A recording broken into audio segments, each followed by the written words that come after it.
Charja Asto Tarasata Shishi Matis the language of High Chananada of Indabhakti Social Prabhupada Ki. ISKCON, BBT founder Charya, save the whole world, Shri Prabhupada Ki. Jai Nitya Vishnu Vishnu Pada Paramahamsa, Parivrajaka Charja. Asto Tarasata Shishi Matis language of the Bhakti Siddhanta Saraswati Thakur Maharaja Ki. Ananta Koti Vaishnavinda Ki.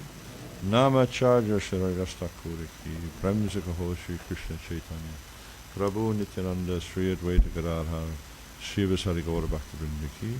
Sri Sri Radha Krishna Gopinath Shamakund Radha Kund Giri Govardhan Ki. Braj Bhumi Sundama Dhamma Ki. Navadip Mayapur Dhamma Ki. Purushottam Chatra Jaganapuri Dhamma Ki. New Mayapur Dhamma Ki. Ganga Mai Ki. Jamuna Mai Ki. Bhakti Devi Ki. Tulasi Maharani Ki. Samaveta Bhakti Vrinda Ki. Jai Nitai Gaur Premanandi. All glorious to some devotees. All glorious to some devotees. All glorious to devotees. All glorious, Lord of Peter, Sri Guru and Sri Guranga. All glorious to Srila Prabhupada Ki Jai.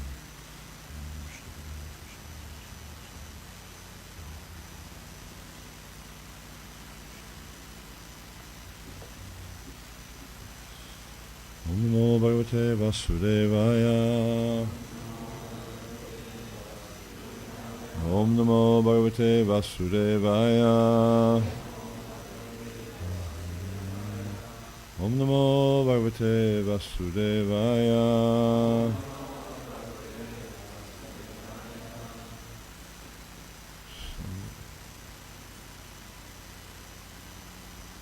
So firstly, I'd just like to say how much of a pleasure it is every time I come here to New Mayapur. It's such a wonderful place to be. And for me it's particularly significant because I spent a lot of my early years as a devotee when I was in Poland, coming here during the winter break and doing deity worship here. But also as now I live in a place in Australia called New Govardhan, where we have Sri Sri Gaurnitai, Sri Sri Radha Govardhanadari and Sri Sri Krishna Balaram. So it's a very similar situation, but that's not the only connection, because the deities of Radha Govardhanadari were meant to be here, but Hari Story Prabhu stole them and took them to Australia while they were being made, and actually then Sitala, she had these deities made later from the same person. So it's quite a significant, at least for me, it's quite a significant connection. Also, I really, having been coming here for more than 20 years, seeing the changes in the situation here in New Mayapur, I just can have nothing but gratitude and appreciation for the devotees who are leading this project, because New Mayapur has gone through some very, very difficult times, and now things are steadily improving, and this is due to the hard work of the leadership here in New Mayapur. So I do appreciate that very much. Okay, so Janananda Maharaj has asked me to speak about deity worship. So I was going to read from two places, one from the Chaitanya Charitamrita and one from the Srimad Bhagavatam. So the first one is Madhya Lila 15.108, and I'll read the verse, well, the Bengali, the verse, and then parts of the purport. Dikshapuras Jaya Vidi Apeksha Nakare Jivaspasya Chandala Sabare Udhare. Then so this is Lord Chaitanya speaking to Satyaraj Khan and Gunaraj Khan and I can't remember the other devotee's name. He was speaking to two devotees, and the devotees had asked Mahaprabhu how to understand, what is the process of bhakti, and how do you understand a Vaishnava? And so he's speaking to Satyaraj Khan and Ramananda Vasu. That's who he's speaking to, Satyaraj Khan and Ramananda Vasu. And so Chaitanya Mahaprabhu is explaining how to understand a Vaishnava. And one of the points he makes is someone who chants the holy name of the Lord is a Vaishnava. So he's talking about, specifically focusing on chanting the holy name. So here, in this verse, Mahaprabhu is saying, One does not have to undergo initiation or execute the activities required before initiation, which is kind of interesting because we're doing an initiation today. And so he's saying we don't have to undergo initiation. One simply has to vibrate the holy name with his lips. Thus even a man in the lowest class, a Chandala, can be delivered. So we see that in the age of Kali, this chanting of Hare Krishna, this is actually the deliverer, because it's the Yuga Dharma. So the Yuga Dharma delivers us, and as we understand, it's explained, Kritiyad Jayato Vishnam Tretiyam Yajatonakam Dvapare Paracharayam Kalatad Hare Kirtana. That in the Krita Yuga, it says Kritiya Jayato Vishnum. The process was we would Jan, to meditate on Vishnu, to capture the form of the Lord in the mind and to meditate upon worshipping that form in the mind. Then it says Tretiyam Yajato Makai. In Treta Yuga, you perform yagya, sacrifice, just like we'll see we're doing, a fire yagya. And then Dvapare Paricharayam. In Dvapara Yuga, the process is deity worship. He says Kalotad Hare Kirtana. In Kali Yuga, the process is kirtan. So it's interesting because even though we understand that the process of the age, or the path of liberation in the age of Kali is kirtan, still we perform deity worship, still we do yagas, still we meditate. So we're doing these processes, but it's not actually Yuga Dharma. So there's an interesting section. I won't read the whole purport because some of it's quite technical. But Prabhupada discusses the different aspects of chanting the holy name and how, when one receives diksha, one just, he quotes the verse from the Tattva Sagar that is quoted also in the Hari Bhakti Vilas about how by chemical manipulation you can turn bell metal into gold. Similarly, a low-class person can become a brahmana by diksha. Anyhow, so then there's another verse Prabhupada quotes from the Hari Bhakti Vilas. He says, in the morning, afternoon, and evening, one should worship the deity, chant the Hare Krishna mantra, offer oblations, perform a fire sacrifice, and feed the brahmanas. These 5 activities constitute Purishcharya. To attain full success when taking initiation from the spiritual master, one should first perform these Purishcharya processes. So this is Sanatana Goswami is explaining how we can become successful through diksha.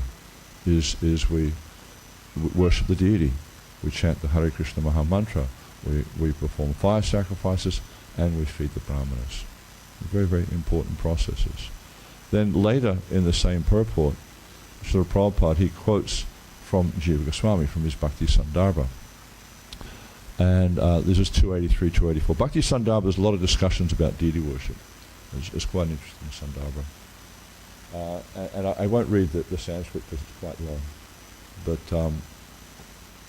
he says, in his Bhakti Sandarbha 283-84, Srila Jiva Goswami describes the importance of deity worship and initiation, diksha, as follows. Then he goes on to say, it is Srimad Bhagavatam's opinion that the process of deity worship is not actually necessary, just as the specific prescriptions of the Pancharatra and other scriptures do not have to be followed. The Bhagavatam enjoins that even without practicing deity worship, one can achieve the complete success of human life by any of the other devotional processes, such as simply offering oneself at the Lord's lotus feet for his protection. Nonetheless, Vaishnavas following the path of Sri Narada and his successors endeavor to establish a personal relationship with the Lord by receiving the grace of a bona fide spiritual master through initiation. And in this tradition, devotees are obliged at the time of initiation to begin engaging in deity worship. And so there's the second verse yet, but there's many important points that Srila Prabhupada is making here. And the first one he's saying is actually deity worship is not necessary. And we'll see in the second verse that Jiva Goswami is establishing why it's necessary. And then he also makes this point about how one can achieve complete success by following any of the practices of devotional service, not that you just have to follow deity worship. And we'll see that Bhagavatam specifically focuses on one practice. There are many other discussions in the Bhagavatam, but one practice is very much highlighted in the Bhagavatam, and that is the chanting of the holy name of Krishna. because this is the most important process, this is the most powerful process, and especially in this age of Kali, where we see in the beginning of the Bhagavatam, it describes how in this age of Kali that people have, they're short lives, they're quarrelsome, they're lazy, they're unlucky, misguided, and above all, always disturbed. Kali Yuga is a very, very difficult age. Very difficult age. But Lord Chaitanya, out of his mercy, has given us the easiest process. Was anyone participating in Nitai Sachi Suta's Kirtan last night? Yeah? Wonderful process, isn't it? It works. It's so effective. All you have to do is chant Hare Krishna and you'll experience great happiness. Anyone, and you know, because I was trying to jumper outside, but I kept getting distracted by the kirtan because it was so nice.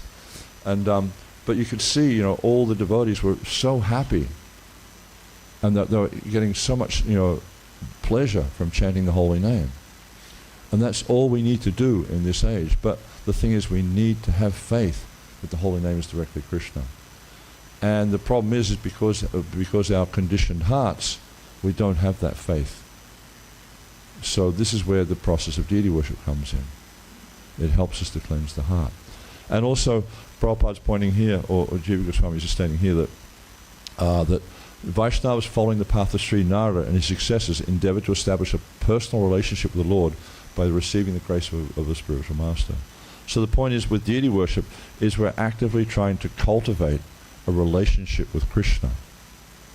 And you'll see in deity worship, one of the elements of deity worship is cultivating this awareness that the deity is directly Krishna. There's that wonderful story I think it's earlier on in the Madhya Lila, the story of Sakshi Gopal. I'm sure many of you are familiar with this wonderful story about how Sakshi Gopal, he walked from Vrindavan down to the south of India just to bear witness for this young Brahmana. But one of the points that's very significant in this story is after the young Brahmana, he goes back to Vrindavan to speak with Gopal. And he's having this conversation with the deity. That's quite remarkable in itself. He's actually having a conversation with the deity. The deity is talking to him. And then he asks Gopal to come and be witness. And then Gopal says, but I'm a deity. Deities don't walk. And then the young Brahmin, he says, Pratimatumi Sakshad Prajendanandana. My dear Lord, you're not a statue. You're directly the son of Nanda Maharaj Krishna. And then he goes on to say, and if you can talk, you can walk. So let's go. Yeah. And so the deity walked all the way down to a place called Vidyanagar in the south of India. And it's quite a remarkable story, but also what's remarkable in the story, for me at least, is this young Brahmana's awareness that the deity is directly Krishna. And this is the idea, is we have to try to develop this personal awareness of Krishna's presence before us as the deity. Not that sometimes, you know, the perception is there that the Krishna is in the deity, like maybe if you open the deity up and you'll see Krishna inside. It's not like that. The deity is Krishna directly. And we see how the deity can directly interact with his devotees. I've heard so many stories from different devotees, you know, within ISKCON, and I've also witnessed myself exchanges devotees have had with the deity, and you can see it's a direct personal exchange. I'll give one small example. I can't remember what year it was, but my wife and I participated in moving Radha Parasishvara from Noisaragram to Sasal. And then at one point, because my wife and I were in the car when the deities were moving, we had them in the back of a van, so we sat there and just made sure, you know, that they weren't getting bounced around or anything like that. And then when we lifted Govinda Madhava, I lifted him up, not Govinda Madhava, sorry, Parasishvara, I lifted Parasishvara up and stood him on the side of the van, and what's his name? Nitai Gaurasundar was there. And just the way, when Parasishvara stood up, he was looking directly into Prabhu's eyes. And you could see there was an exchange going on there. It was very tangible. And my experience in deity worship is, if you're open to the fact that Krishna is directly before you, and if you're open to the fact that Krishna can and does reciprocate with us, you'll see that. You'll always see that. I have so many experiences I've had, and also you can read many wonderful stories about devotees who have had tangible experiences where the deity has actually directly interacted. You know, when the story of Madhavendra Puri, when he saw Gopinath, who's now known as Chor Gopinath, because he stole the pot of kheer for Madhavendra Puri. He had this direct interaction. You know, Gopal Bhatta, he was worshipping shalagrams, and he had this desire to be able to address the deity. You know, because when you worship a shalagram, you offer the 16 items, and most of them they're offered in the form of substitution or in a very simple way. And so he had this desire to worship a deity and be able to address a deity, rather than a shalagram. He was worshipping, I think he was worshipping 11 shalagrams. And so one day he goes down to Jamuna to take his bath. He comes back, and one of the shalagrams has become who? Radharaman. Most exquisitely beautiful deity. And so we see how Krishna, and it's out of love, that Krishna, out of love for his devotee, reciprocates. And so you'll see this in many wonderful pastimes, because of the love the devotee feels for Krishna. Then naturally Krishna says, Yayata mam prapadyante tang sataya bhajami. As they surrender unto me, I reward them accordingly. So as we develop our love for Krishna, then Krishna's love for us also becomes more and more apparent. It's a reciprocal relationship. It's not one way. You'll see in the material world, so many people that they adore rock stars and movie stars and sports stars and things like that. But it's a very one-way relationship, and ultimately it will lead to frustration. But our relationship with Krishna is very reciprocal, and the more we surrender to Krishna, the more Krishna becomes apparent within our hearts. One of the pujaris last night was asking me about how to maintain in deity worship, how to keep going, because sometimes it's very difficult, especially when you have the role of being a head pujari or some sort of management in deity worship. It can be quite difficult. And there's no secret. There's no secrets in devotional service. How to maintain, how to become inspired, how to develop your love for Krishna. There's no secrets. It's all plain. It's right in front of us. You chant Hare Krishna. You study the scriptures. You serve the Vaishnavas. You avoid Vaishnava aparad. It's a very simple process. And the more we do it, the more our love for Krishna will manifest, and the more Krishna will reveal himself to us. He's already there in the heart. And this love for Krishna is already there in the heart, as Lord Chaitanya explains, Nitya Siddha Krishna Prem, Sarvakavanai, Shavanata Shuddha Chitta, Kadarai. It's there in the heart, but it just requires udai. It means to be awoken. It's already there. You just have to wake it up. And then one will experience this love. And Prabhupada's making also the point here of following the path of Sri Narada and his successors. We endeavor to establish a personal relationship. So the personal relationship, it's so important. And the thing is, as I was saying, I'm quoting this story of Sakshi Gopal, is the young Brahmana, he saw the deity as directly Krishna. He saw a person standing in front of him. And we're doing an online course right now for deity worship at home, and each Sunday morning and evening classes. And usually what we'll do is during the week the devotees are doing online content, and then it'll be discussing things like offering bhoga, offering arati, different things like that. And then I try to bring out the personal side of it and say, okay, when you're addressing the deity, how can you manifest or how can you demonstrate your understanding that Krishna is directly before you? And usually you'll get answers like by not sticking Krishna with pins, by making sure the clothes are comfortable, by making sure, just like if you're addressing your spiritual master, for instance, you'd make sure the clothes were put on comfortably, they're not too tight, they're not, they look nice. So it's like by serving the deity with this awareness that I'm serving a person, It's just like, sometimes you'll see devotees when they offer, reception to the deity, they'll offer padya, arga, archman, motopak, like that. And so they'll offer the archman the spoon, they offer it in circles. But what's the benefit of that? How's Krishna going to drink it if it's going round in a circle? No, you offer it to his mouth so he can drink it, because archman is for rinsing the mouth. And so if we understand what things are for, then we can understand how to offer them to the deity so that he can reciprocate with us by accepting what we're offering. So it's very simple. I mean, deity worship, Prabhupada didn't want deity worship to be complicated. He wanted it to be simple so that everyone can do it. And when we do the simple process of deity worship, he told Jamuna that if you just follow this simple process of deity worship, as I've shown you, it will take you back to Godhead. So it's so simple. And that's what Prabhupada wanted. He wanted the process to be simple. So I'll read another part of the purport. Although deity worship is not essential, the material conditioning of most candidates for devotional service requires that they engage in this activity. When we consider their bodily and mental conditions, we find that the character of such candidates is impure and their minds are agitated. Therefore, to rectify this material conditioning, the great sage Narada and others at different times recommended various kinds of regulations for deity worship.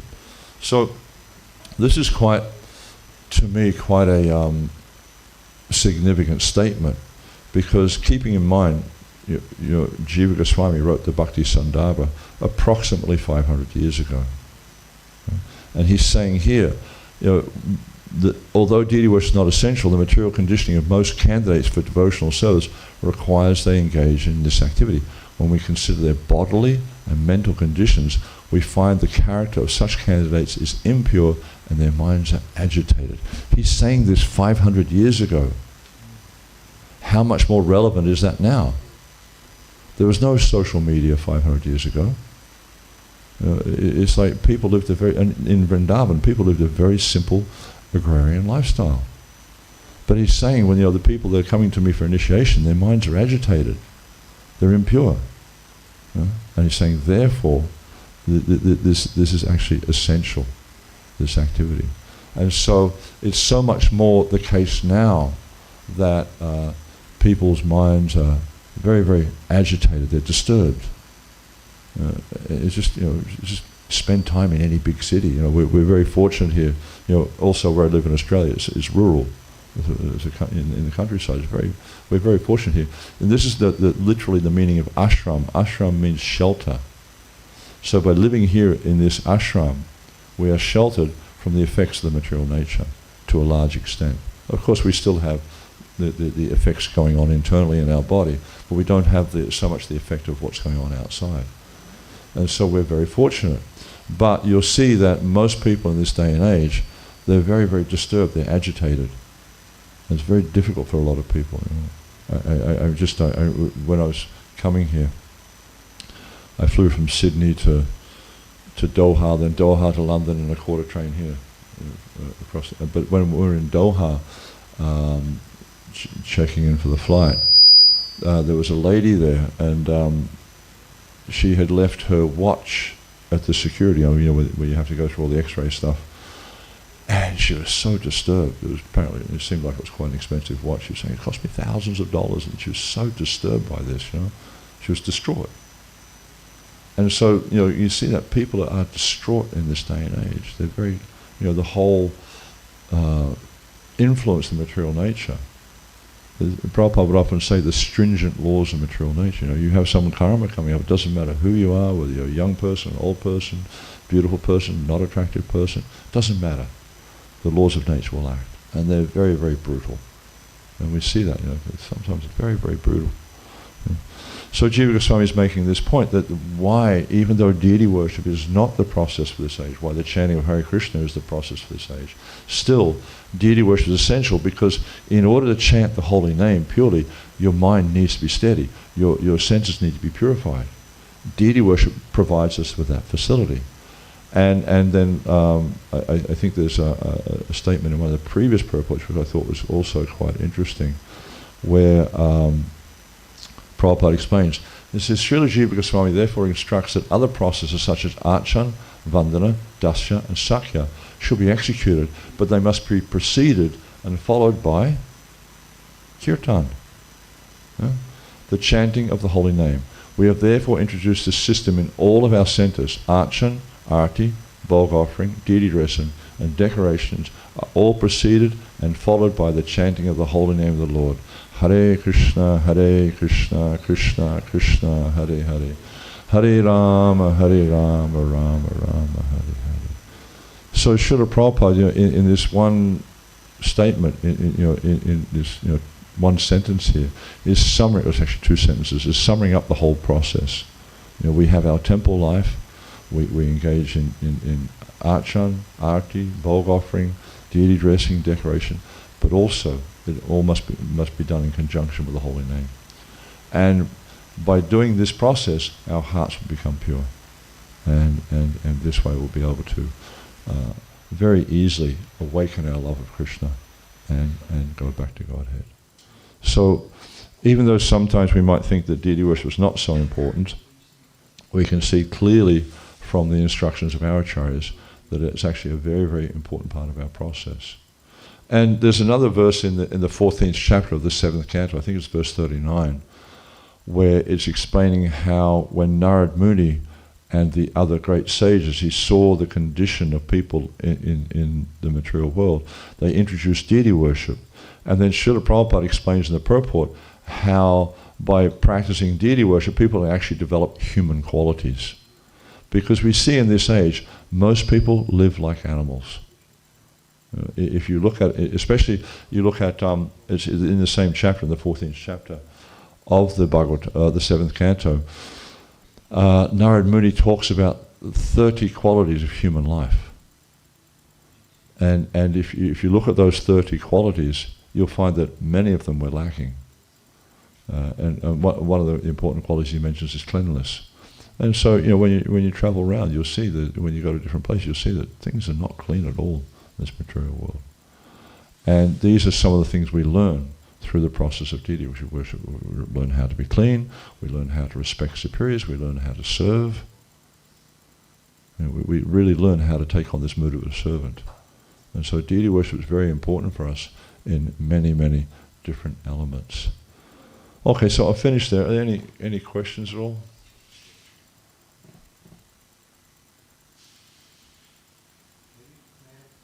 Please.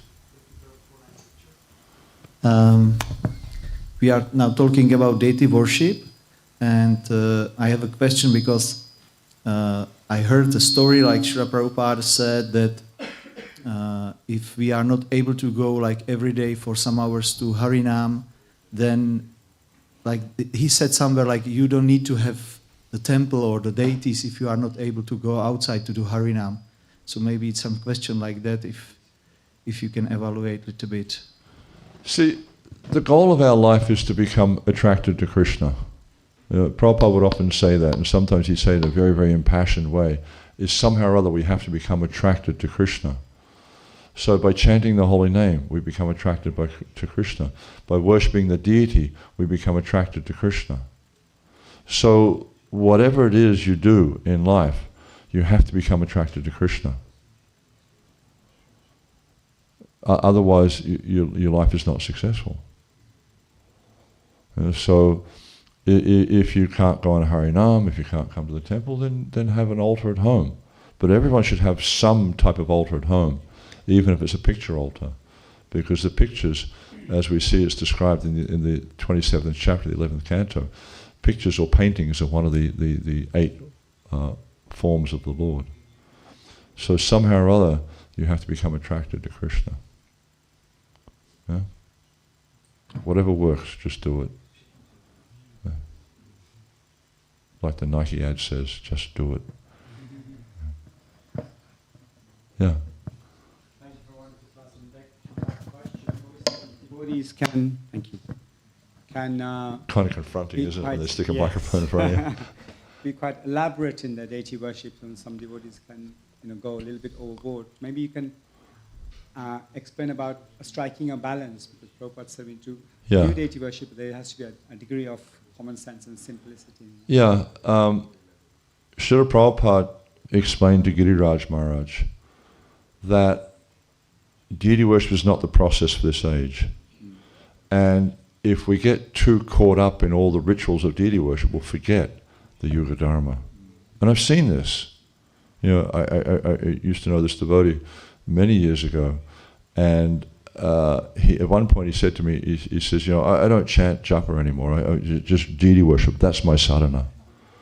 But where is this devotee now? Chanting Hare Krishna is the Yuga Dharma. That's got to be our focus. You know, deity worship is an auxiliary sadhana that helps us to purify our hearts so we can achieve the ultimate goal, is to chant the Hare Krishna Maha Mantra. And as Prabhupada explained to Giriraj Maharaj, if we get too caught up in the complicated rituals, we'll forget that. We have to have a balanced life. We have to chant Hare Krishna, we have to study Prabhupada's books. Without knowledge, we'll become bewildered. Without, Sri Kirti Prabhu was saying the other day, without knowledge, without studying Prabhupada's books, we'll go away.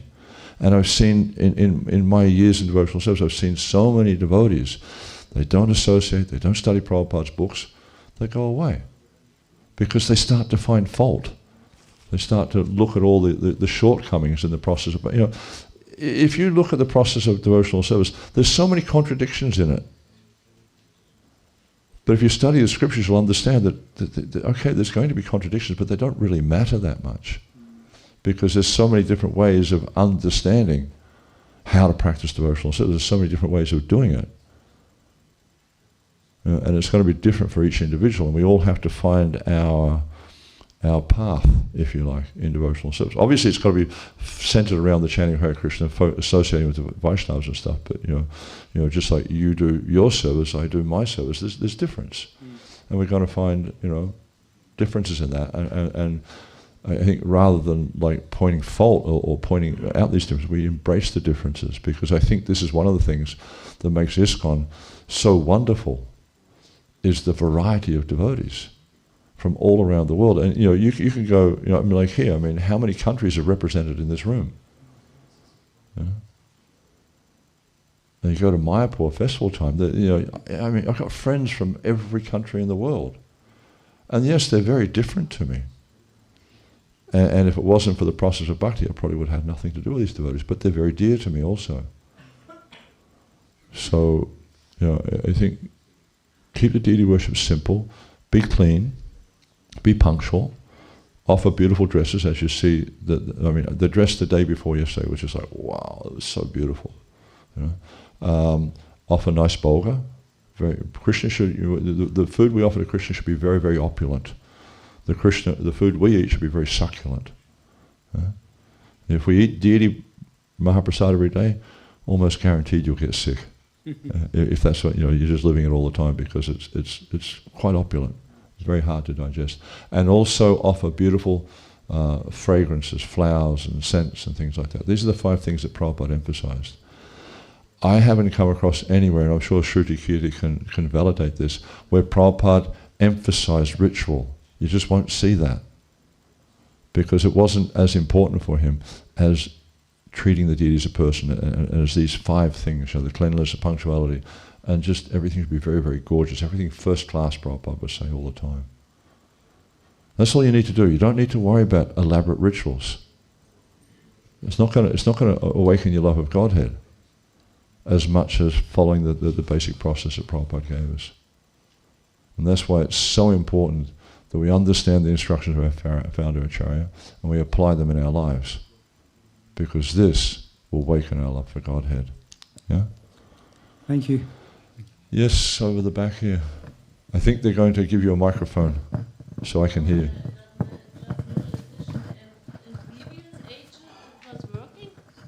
In the deity worship was working in previous age to develop love for Krishna, or were there different aims? Deity worship has always been there. Yeah? Yeah, but was the goal also to awaken prema? Prema has always been there. Prema has always been the goal. I mean, you can look at various personalities in the scriptures and you can see, you know, like Arjuna, for instance. He lived into a para-yuga. Arjuna had prema. You look at Bhishma, you know, he had prema. You know, Arjuna had prema as the friend. Bhishma had prema as a warrior. And he's fighting with Krishna, and he's shooting arrows at Krishna, and Krishna's seeing them like flowers being thrown at him. So there's such, prema can manifest in so many different ways. It's always there. Because in order to develop our relationship with Krishna, in order to perfect our relationship with Krishna, prema needs to be there. This is the perfection of the relationship. And you'll see all these devotees, Kunti Devi, Draupadi, all these personalities, they all have prema. Yeah, but my question was if they got by deity worship. Any of the processes, there's 9 processes of devotional service, as described by Prahlad Maharaj in the 7th canto. Any of these processes can awaken your love for Godhead.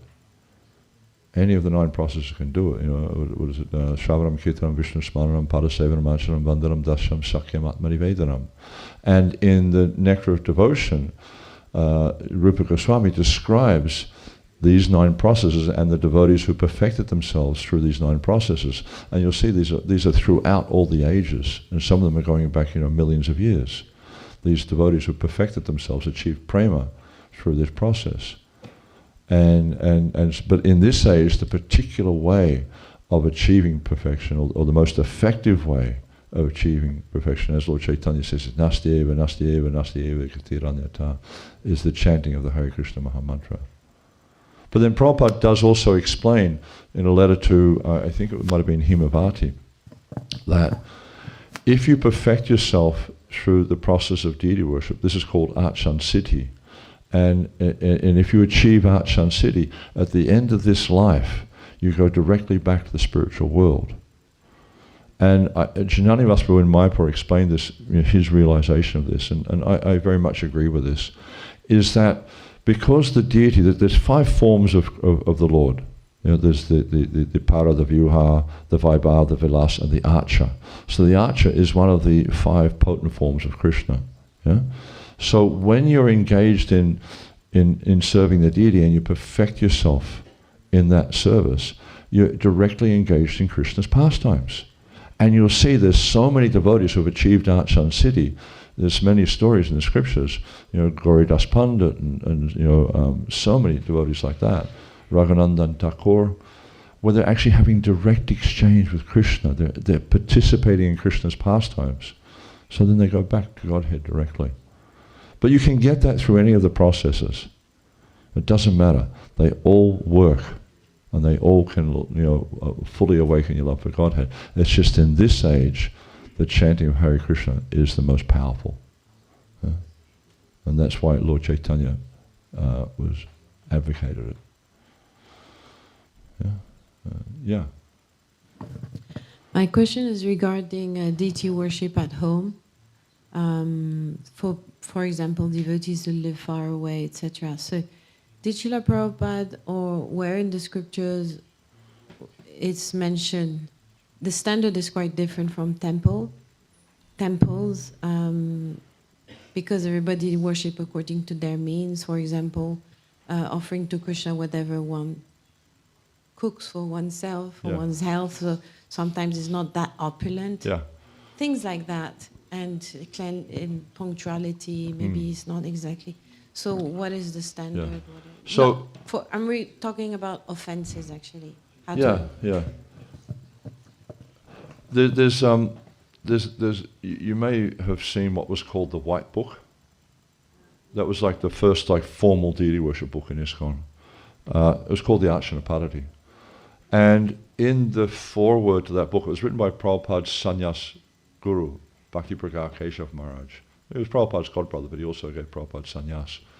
And in that introduction, he wrote that there's 2 types of deity worship. There's the home deity worship and there's the temple deity worship in the temple. He said in the home, in the temple, the worship is based around the deity. So strict schedule, strict cleanliness, the whole thing. It's all just based around the needs of the deity. But in the home, the worship is based around the needs of the family or the needs of the house. So sometimes you'll find in the home the residents may be doing shift work, for instance. Sometimes they're working during the day, sometimes they're working at night. So the worship will adjust to that. Sometimes guests come, and you make an offering or you want to give darshan, so the worship will adjust for that. Or you have children who are going to school, I mean, just imagine you have a child going to school, they come home from school, they're hungry. And then they say, Mummy, I'm hungry, please feed me. And Mum says, oh no, the offering's not for another 2 hours, you'll have to wait. How's the child going to feel about devotional service and the process of deity worship? They're going to think, this is impractical, I don't like this. No, so you adjust to suit the need. And so you can make offerings, at any time of day, basically. And it's done in a very simple way. But it must be regular. Vishwanath Chakravarti Thakur in the Gurvastika, he says, Sri Vigrahara Dana Nityanana Sringara Tan Mandira Marjanado Yuktasya Bhaktam Chani Jatopi Bande Garo Sri Charana.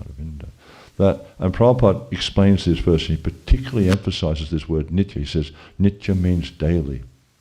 Sringaratan mandira marjanado. So Sringaratan means dressing and everything associated with that. Dressing, ornamentation, bathing. Yeah? So that must be daily. And we cleanse the temple or the altar, we cleanse it daily. Yeah? So it can be very simple.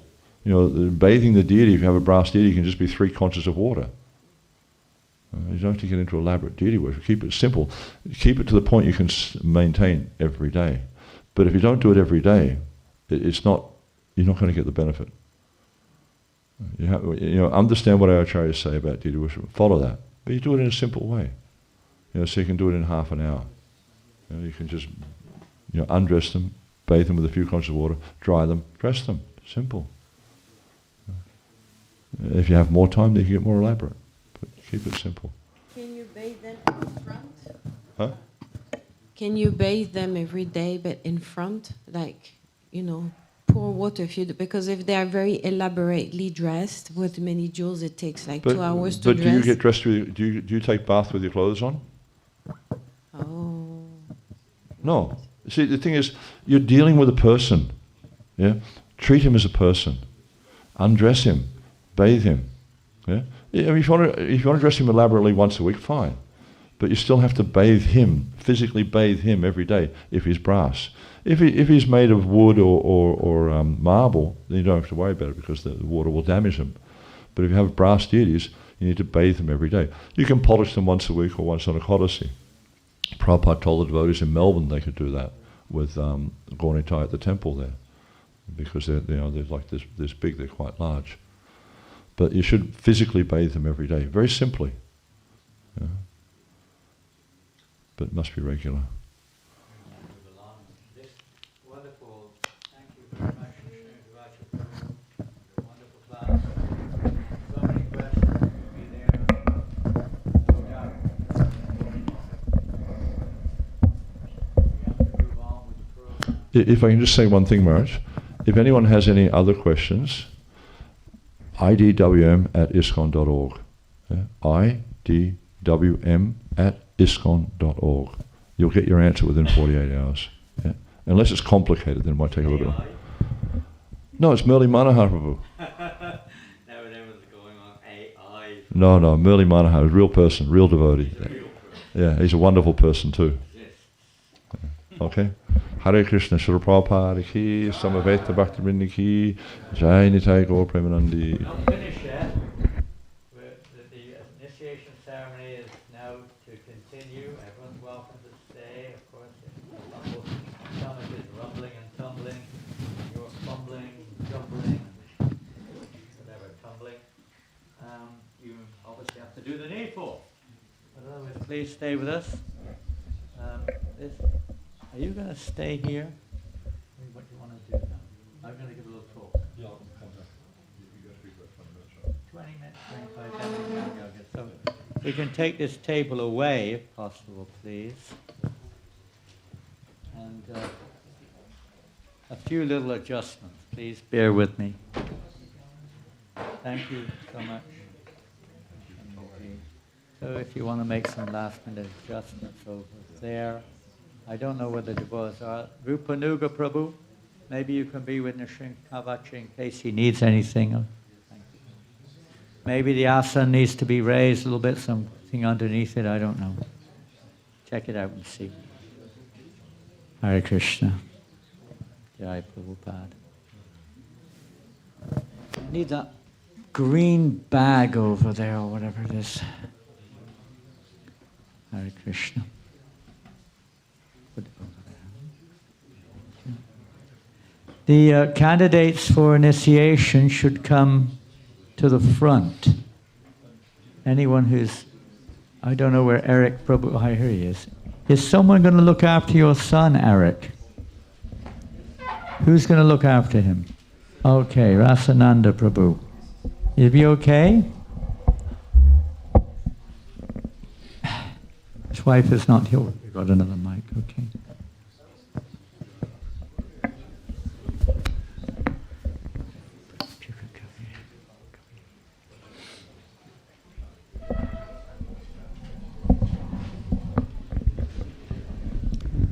Hare Krishna.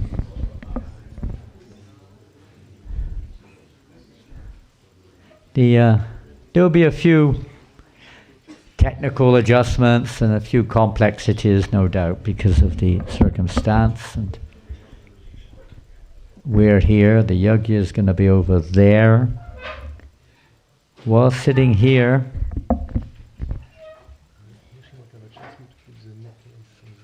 yeah, we're going to come to that, don't worry. We're coming to it. All in order. Don't worry, I've got them all here. Hare Krishna. Thank you. Thank you. Hare Krishna. Where were we? Where were we? You remember? What did I just say? I mean, before I said just say. Anyway, we'll sort of reiterate, restart. So there may be a few complexities we have to readjust. The yajna is going to be over there. We're going to be moving over there after about 20 or so minutes, facing that direction. So just bear that in mind. Right now, stay as we are. Any more count? Where's 1, 2, 3, 4? Yeah, okay. And on this wonderful occasion, the eclipse, by the way, is finished. For those who are worried, it's finished. Interesting. And it's also today the day when Srila Prabhupada began his journey to America. Beginning of a most significant journey. Isn't it? What do you think? Yes or no? Yes. Okay, listen carefully. And today is also not exactly, but initiation means beginning. Initiation means beginning. Doesn't mean end. It means beginning.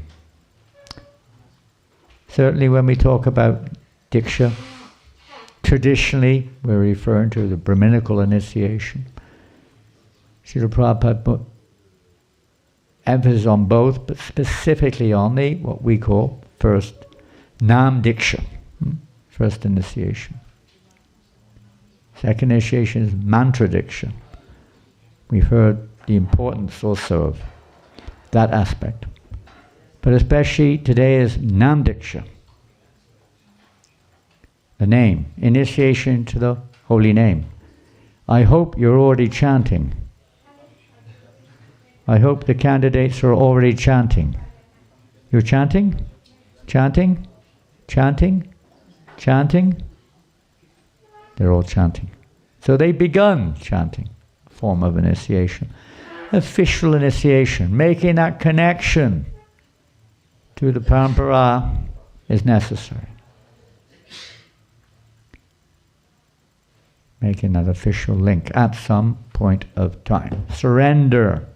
The process of devotional service means giving up our false ego. Has anyone got any false ego? Anyone got any? You have any? Nobody? You have no false ego? Probably we have a little bit of false ego. We have real ego. Real ego is our real nature. In the material world we have false ego. Ahankara. Isn't it? Misidentifying ourselves. Mostly we think we're the body, isn't it? Most people think, I am this body. We say we're not, but we behave like we are. Well, okay, I'm the mind. People say like that. No, we're not the mind. No, the devotee will say, no, I'm not the mind. But then we listen to our mind. Our mind is our guru. And maybe on another level, the intelligence. What is our intelligence? What type of intelligence do we have? It's all about fulfilling the mental demands. How to facilitate, how to fulfill that desire that comes in our mind. It's not transcendental intelligence. It's false. And it's based on this false ego. What is the false ego? It's forgetting Krishna. It's not just about a mechanical process which in of itself causes realization. The awakening of our actual Krishna consciousness, understanding our true identity, is by the mercy of the Lord. As they surrender unto me, Krishna says, I reward them accordingly. It's a process of surrender. Not just surrendering. Now, very interestingly, on this day of initiation, we've already mentioned Srila Prabhupada's significance of this day, but Srila Prabhupada writes, which part of the Bhagavatam, who knows, is the pastime of Bali Maharaj? Who knows? Where in the Bhagavatam is the pastime of Bali Maharaj? Anybody know? You've heard of Bali Maharaj? We've just heard about the 9 processes of devotional service. Bali Maharaj is famous for perfecting one of those processes. Which one? Atmani Vedana. Which means? Full surrender. Huh? Giving everything. There's a little subtlety here. Now, I think it's the 8th canto, I may be wrong, where Bali Maharaj's pastime is described. How Lord Vamanadev took everything away. And he was willingly giving everything, including his own body. Or against the order or the advice of his Kula Guru, his traditional family guru, whose name was Shukracharya. He was the guru, if you want to call it, the guru of the demons. Bali Maharaj was born in the family of the Daityas, of the demons. He was the leader of the demons. Great king. Thank you so much, Prabhu. Thank you. Very powerful. Conquered the universe. Vamanadev took it all away. He gave it all to him. He allowed him to take. He allowed him to take it. Against his guru's instruction. He'd take it. He gave up. So we find him as listed as Amani Vedana. However, in this pastime, if we read and hear carefully, by the way, we hear a lot about chanting the holy name as the Yuga Dharma. Isn't it? We just heard that also from Nrisimha Kavaca Prabhu. It certainly is the Yuga Dharma, without a doubt. But there's another secret here. Self-surrender. Surrender in chanting the holy name. What would that involve? Okay, it's a surrender to chant. Very good. As they surrender. It's a progress. So what is the process of surrendering? Make it simple. Well, we're chanting Hare Krishna. What is the process? Is it just about following regulated principles? Good. That's not all. What is the process of surrendering? 16 rounds. Very good. I don't know. Maybe it's not 16. I've forgotten. They have to tell us that. Is that it?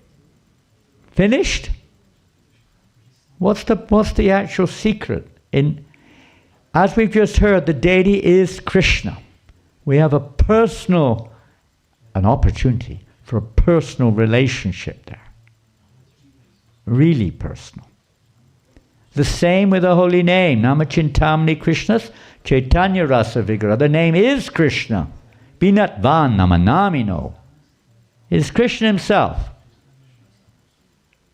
We have a relationship. We have a relationship. We can develop that relationship. At our stage, a significant factor. We all say, chant and be happy. It's not as easy as that, is it? I've seen many devotees chanting Hare Krishna. They're not, maybe some, I don't know, but they don't seem to be as happy as we'd expect. What is the secret? There's no secrets, we just heard, but it's not a secret. It's an open secret, let's say. What is it? That's essential. Lord Chaitanya says that himself. Service to the devotees and chanting Hare Krishna is the perfection, process, perfection. But internally, personally, in relationship with the holy name, what is it? Determination. Very good point, but there's more than that. Desire. Very good. Desire is behind it, but that infers a particular aspect of that relationship. Detachment comes automatically if we're following process. Pardon? Bhakti, that's the objective goal. We're practicing under the direction or guidance of bhakti and the personification of bhakti. But there's something very simple in our relationship with the holy name. Love is the high level, you could say beginning stages. Yeah, chanting without offenses. We could go through the 10 offenses. We'll be here till lunchtime. We got to cut short here. Chant without offense, and that is inclusive within that, of course. But it automatically deals with it. One topic. We heard Shruti Kirti Prabhu mention it 3 days ago, in passing, not specific, in his class. It's too simple to think of. Now let me say for instance, you want to have a relationship with somebody. Just say, whatever. You want to have that relationship. You want to know about them.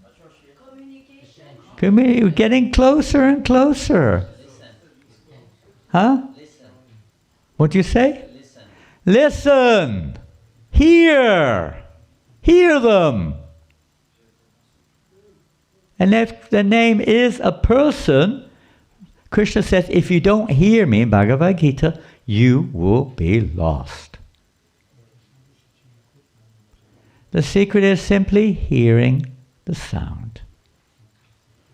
Not so difficult, but it takes a lot of surrender, doesn't it? The mind, the intelligence, me, my body, others around me. It takes a bit of surrender to have that faith. Just taking shelter of the name and hearing the name. Everything will be clarified. And you'll see many times how Prabhupada says it. We should hear the name. Not just chant, but chanting is the essential foundation, beginning, middle and end. But to proceed to that platform, which some of you have said, love of God, bhakti, etc., hearing. Simply hear Krishna.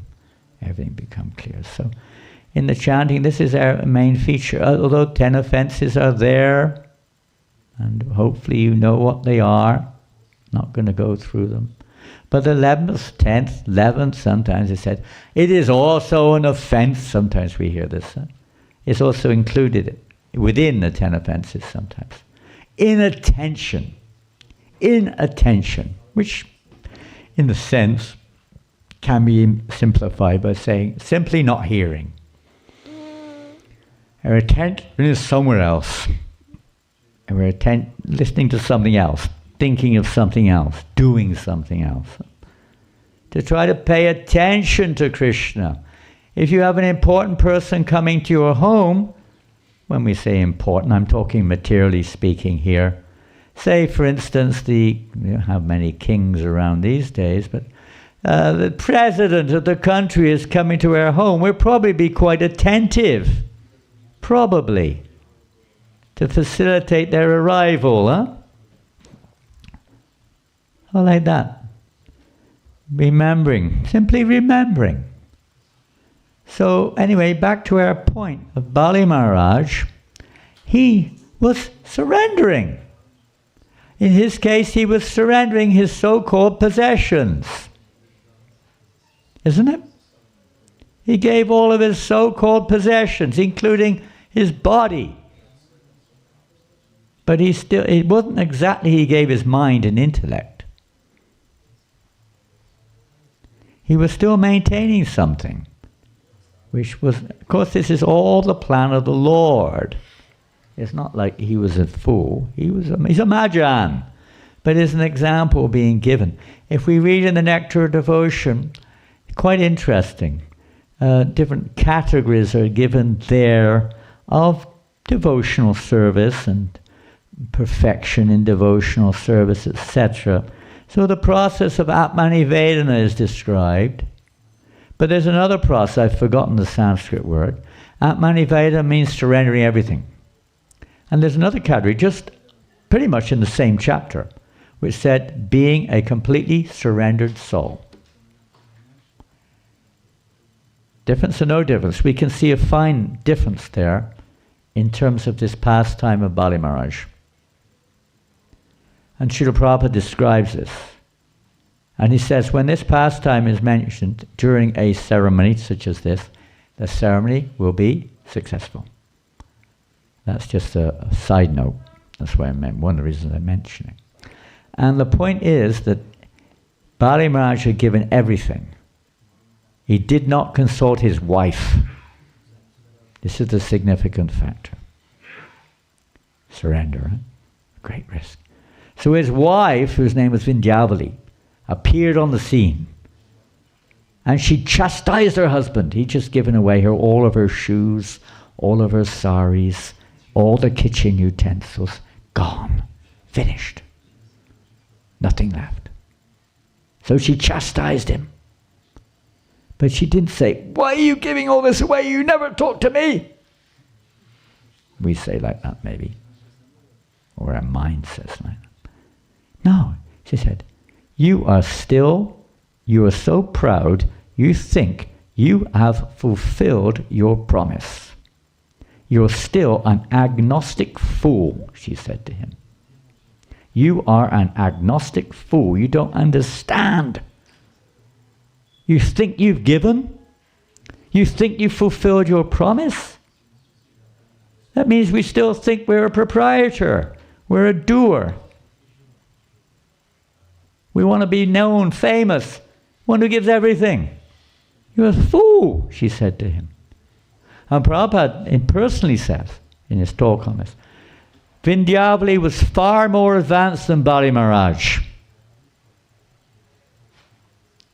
She is a fully surrendered soul who understands that nothing in the beginning, middle, or end ever belonged to us.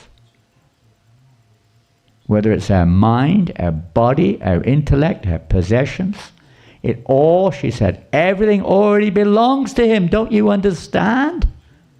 It's a question of changing our understanding, not just moving things around, but changing our whole understanding. Our very existence is only for the purpose of Krishna. We only exist because Krishna desired. And his desire is that we remain in that loving relationship, bringing pleasure to him and consequently pleasure to us also. But we've fallen far away from that situation. Even we're just trying to readjust, renovate our consciousness. So initiation is essential. It means surrender. Anyone can chant, that's good. But the surrender is the other thing. Giving up this false ego, all these attachments, these doubts, these fears, these whatever it is, these misconceptions. And with faith, everything will be revealed. Yasya Devi Para Bhakti Tadevi Tataguru. Everything, with this faith, everything is revealed. Guru Nishta. Our Parampara, we're just representing the Parampara. We may be what we are, but we're representing the Parampara, like a policeman's representing the government or the law. He's got to act accordingly, of course, but he's a representative of the law. And you have to follow. You may like him or not. Law is law. This is the process. We have to surrender to the Parampara through this process. Prabhupada directly says, through the present link.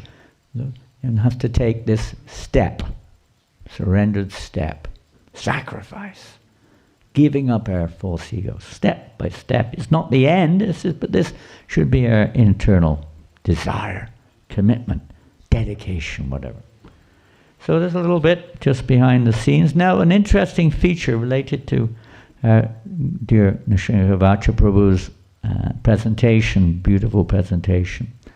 After this was all done, of course, Sukracharya had cursed Bali Maharaj. If you give this Brahmin boy what he wants, I curse you. I curse you. You're going to go down to the lower planets, down to Sutaloka. And he did. After this pastime with giving everything, Bali Maharaj and his entourage, they went down to Sutalaloka, lower planets. He had to stay there for some time. And then Lord Vishnu said to Sukracharya, the guru of the demons, why did you do that? Why did you curse him like that? What was his fault? What did he do wrong? You know what Sukracharya said? Some of you know this. I usually say this at initiations anyway. What did Sukracharya say? I mean, he was there with the Lord. Now, Sukracharya is a guru of the demons. That doesn't mean he's exactly a demon, but he's got this role to play. He's a form of Lord Shiva. He's a partial expansion of Lord Shiva. So he said, my Lord, he had no fault. Then you may say, why did he? It's all Lord's pastime, his arrangements. He said, why he had no fault? So he explained why. Mantratas tantatas chidram deha kalahar vastutaha. Very famous verse. Even if, and we're going to be in about 5 or 10 minutes, we'll be hopefully starting a yajna. He said, even if the direction is wrong, even if the time is wrong, he's talking about yajna. Even if the direction is, they were about to perform a great yajna, you see. Even if the direction is wrong, the time is wrong, the place is wrong, the person is wrong, the paraphernalia is wrong, the mantras are wrong. And you will find elements of this in every Kali Yuga endeavor to perform what we call Agnihotra, or whatever type of yajna we want to name it. But then he said, Anu Sankirtanam Tava. This is Sukracharya speaking, not in this age. Anu Sankirtanam Tava. The one who's chanting, my Lord, your holy names. One who's chanting your holy names. Nischidram. Chidram means fault. Nischidram means no fault. Everything becomes faultless when the chanting of the holy name is there. And this is Sukracharya speaking. It's all Krishna's arrangement, you could say. And similarly, this statement, a famous verse of Sukracharya, that this is the essential feature, and for sure there will be some shortcomings, although Nrisimha Kavaca is probably as expert as anyone on the planet, but still some of us will be touching our nose. Some of us will blow our nose. Some of us may touch our toes. Blow our nose, touch our toes. Who knows? All kinds of things which shouldn't be there. Maybe you touch a baby. I mean, Eric's got his little son here, but still, it's not necessarily, there's not that purity which is normally required to perform a yajna successfully. The mantras have to be perfectly chanted without one single little.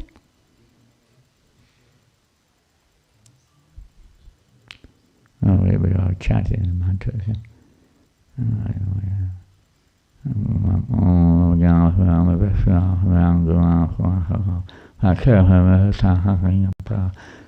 Sometimes chanting like that practically. Krishna understands. Kali Yuga. We try our best to chant the holy name and try to hear the name. Make sure you chant the name. Otherwise I don't know what you're going to hear. And chanting, it should be, Baba said we should try to pronounce as best we can. At least the 16 words should be there. Sometimes we shortcut it. Isn't it? Shortcut. Hare Krishna Ram Ram, Hare Krishna Ram Ram, Hare Krishna Krishna Ram Ram Ram Ram, Hare Krishna Ram Ram Ram Ram, Hare Krishna Ram Ram Ram Ram, Hare Krishna Ram Ram Ram Ram. What are you hearing? I don't know. Hare click click click click lam lam, Hare click click click click click lam lam lam, Hare click click click. Klikkaloka, you go to Klikkaloka or Snikkaloka, some other loka. Hare Krishna, and you go Krishna Loka. You have to say Krishna, call Krishna. We call his name, he'll come. We call snick snick, snam snam, ram ram, bam bam, or whatever it is we're chanting.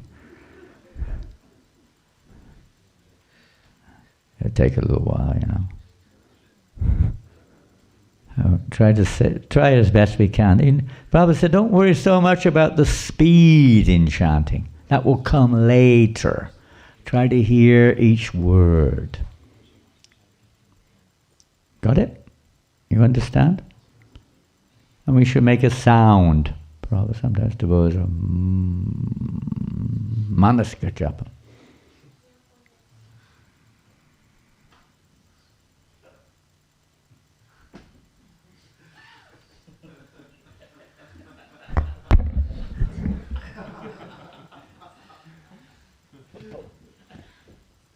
What's going on?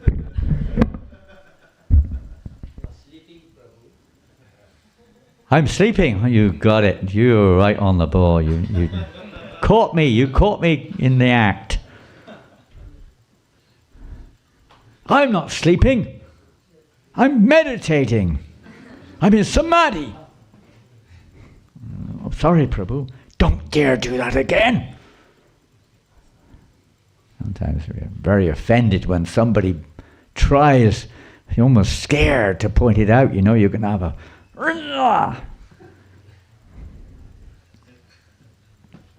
And mine may be like that too. So try your best to, maybe we're not so expert, but not so devotional, not so pure, whatever. But keep trying. Wherever the mind wanders, try to bring it back again and try to hear the name of Krishna. Hare Krishna. So we're going to... 10 offenses there. Most of you are familiar with these 10 offenses. Not to blaspheme, criticize devotees, or consider that everything is one, Mayavad philosophy. Or definitely don't blaspheme or criticize those who've dedicated their lives for the spiritual master. Instructions, if we don't follow that, there's no question of progress, and the same with scriptures. We have to be very careful. We may not understand the relevance of a scripture if it's actually a scripture, but we should never approach the scriptures in a derogative way. They may be more elevated scriptures or simplistic scriptures. Everything has its place and relevancy according to our level of advancement in Krishna consciousness. And if we don't know, we should be careful in criticizing, and we should be very careful not to minimize the importance of the holy name or give our own interpretation of the holy name, and definitely not think that by chanting the holy name of Krishna, therefore you could take it from what I just said just now, you could do any damn thing you like, just chant Hare Krishna. But that's not the meaning. The meaning is that some or another, despite all their efforts, there will be some fault. So it's not like, okay, I'll just chant Hare Krishna. I can eat meat, I can drink liquor, I can smoke cigarettes, I can do any damn thing I like. It's okay, I just say Hare Krishna, all good. No, that's very offensive mentality. We try our best to follow, but sometimes there's some conditional, environmental circumstance when things aren't as perfect as we'd like them to be.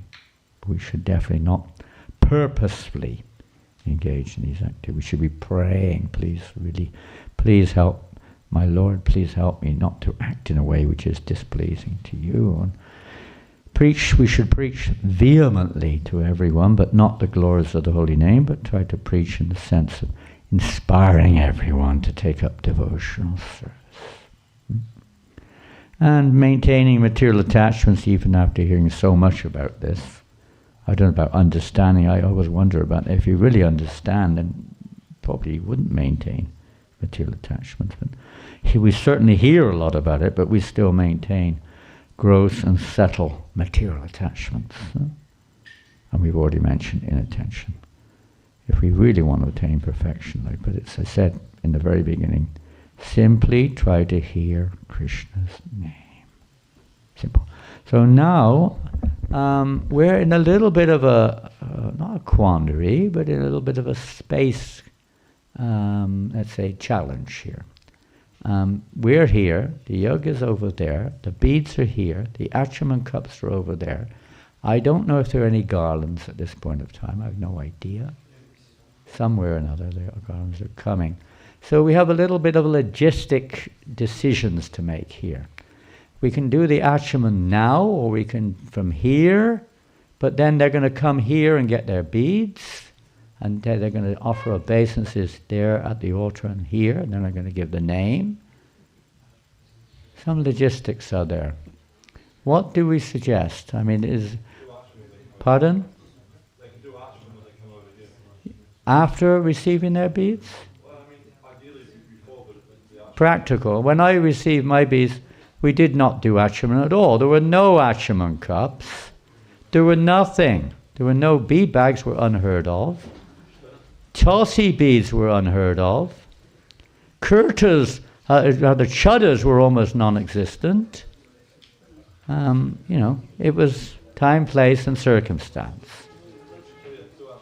Okay, don't run away yet. I know you're all rushing to get away. You wait 5 minutes. I'll start with. We have a system here. Ladies first. So I'm gonna first of all ask somebody to take these neck beads, and Chandramukhi, you can put on Anna some neck beads. Okay, take your neck beads off if you already got them on. We're putting new ones on. You can keep those in your bead bag or give them to a friend. Here, that's for Anna. Someone can put neck beads. What are you doing? Where'd you get those neck beads from? Take the old ones off first. Take off the old ones. I've got new ones. Where'd you get those from? Oh, you didn't give them to me. Okay. All right. Hope they're offered. Okay, someone can put these on Sugi and these on Eric. Here's a set for Eric. Take the old ones off. Here, some on Eric. Who's putting them on Eric? There's new ones, okay? Offer to the Lord, offer to Prabhupada. Hare Krishna, Krishna Krishna, Hare Hare. Hare Rama, Rama Rama, Hare. Can you still breathe, Sugi? Sometimes they're so tight, it's like, surrender. We're not quite ready for that yet. And then we're going to ask,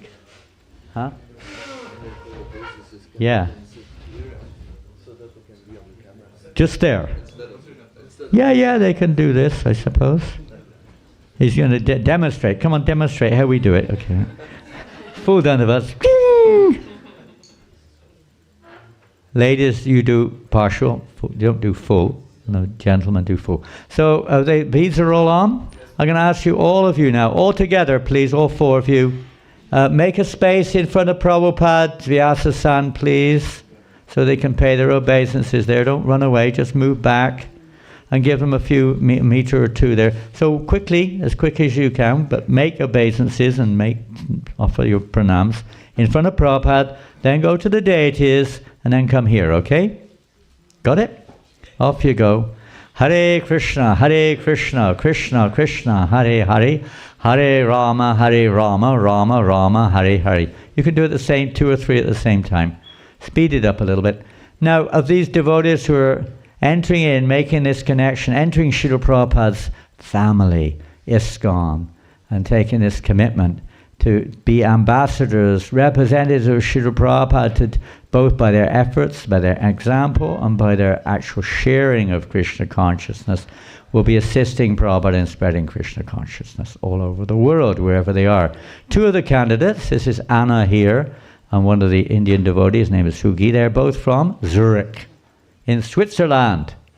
We have a Swiss representative, our Swiss ambassadors are here, representing Switzerland, a few others too. And the other 2 candidates, we have Jan. Jan is from Czech Republic. He has his army over here somewhere. There's one of them, Macanchor. And the other one is from France.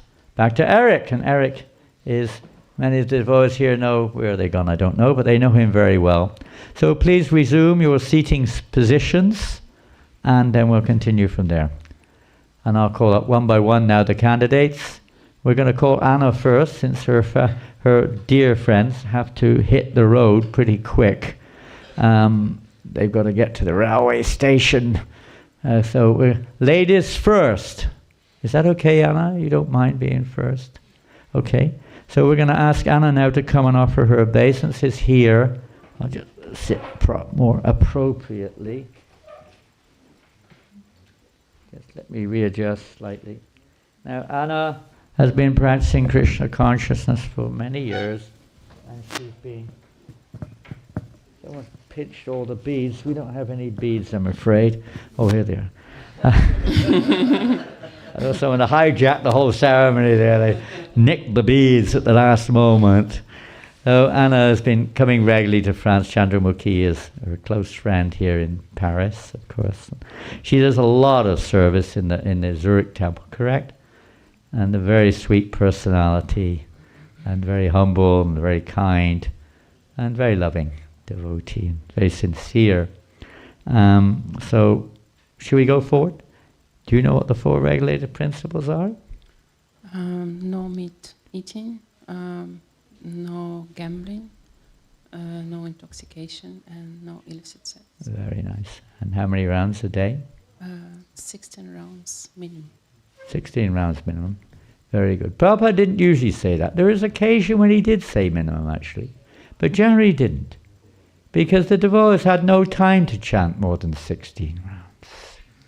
We were engaged minimum, every day from 4 o'clock till 10 o'clock at night, if not more.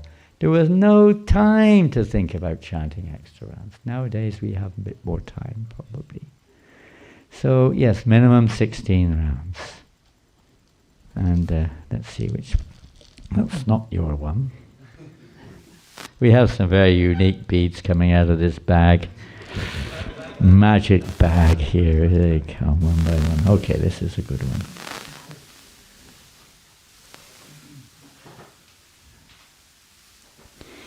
So now Anna's now going to go forward in her dedication to Srila Prabhupada, even more so, in the heart. So she's from Switzerland. What's Switzerland famous for? Pardon? Snow. Snow, we have snow. Well, not all the year, not everywhere. What else? Huh? Huh? Sky? Cows. Lots of beautiful cows and chocolate. Yeah, I know where you're at. Okay. What else is it famous for? Mountains, isn't it? In Europe, I think Switzerland is probably the most mountainous country, isn't it? I don't know. Probably. Most of the country is mountainous. I've been there many times. I've driven across the Alps. I've hitchhiked across the Alps when I was younger. So, mountains. I was thinking a name, A, beginning with A. beginning with A, related to mountains. Alps.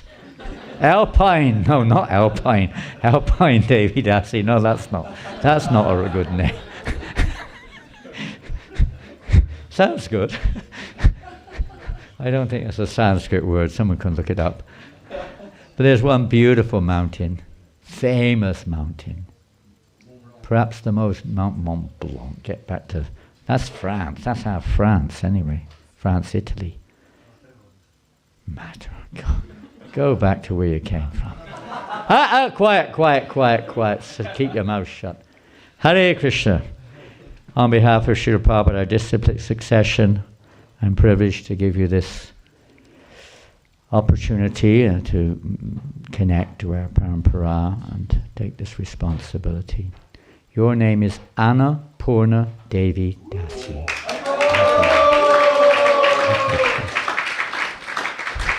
Hare Krishna. So you're Anna, but you're full. Anna Purna.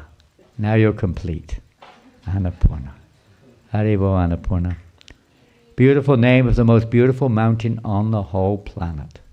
And that mountain is where everyone goes to get their Shalagram Shilas. Gandaki River flows from Annapurna.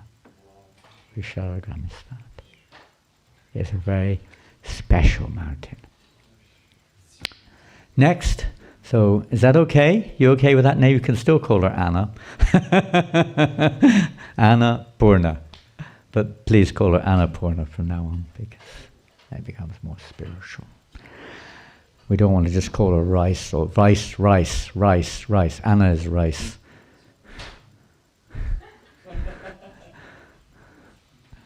Who's next? Should we go in order? Another Switzerland representative here today. And come, you can do the same thing, pay your obeisances.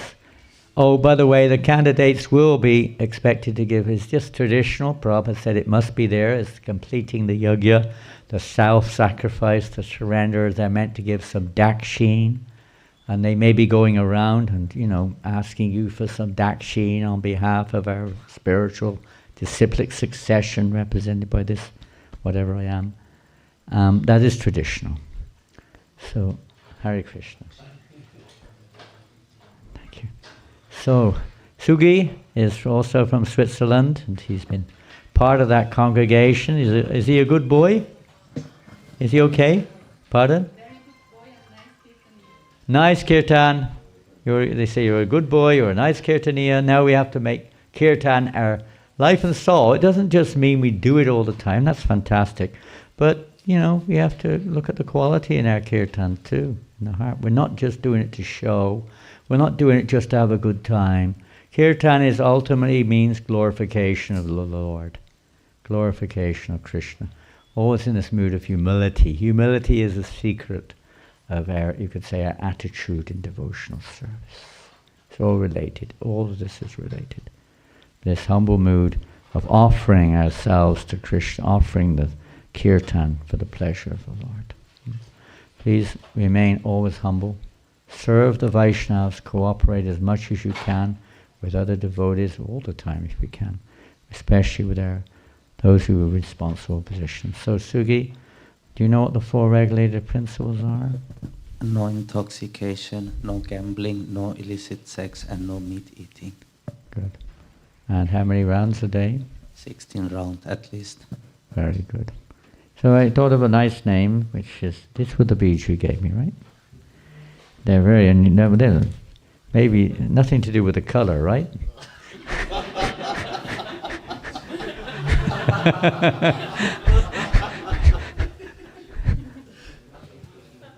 There's certainly suntan.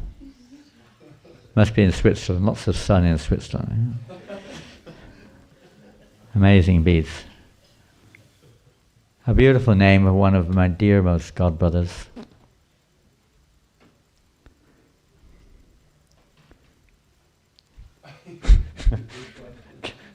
Many things going on at the top there.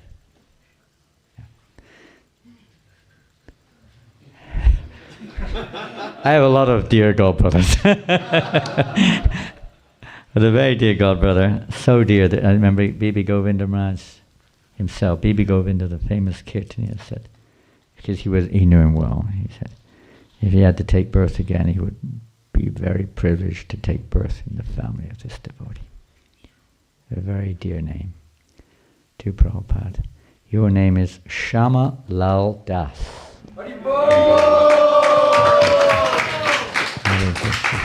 Shamlal Prabhu ki jai. And who's next? Jan.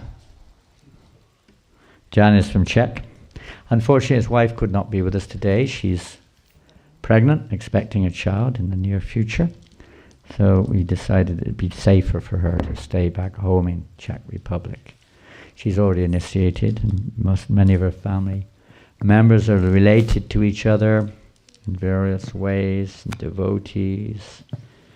Some of them are here today. Where's Makanchor's here? Somewhere there he is. There's Makanchor waving there with a camera in his hand.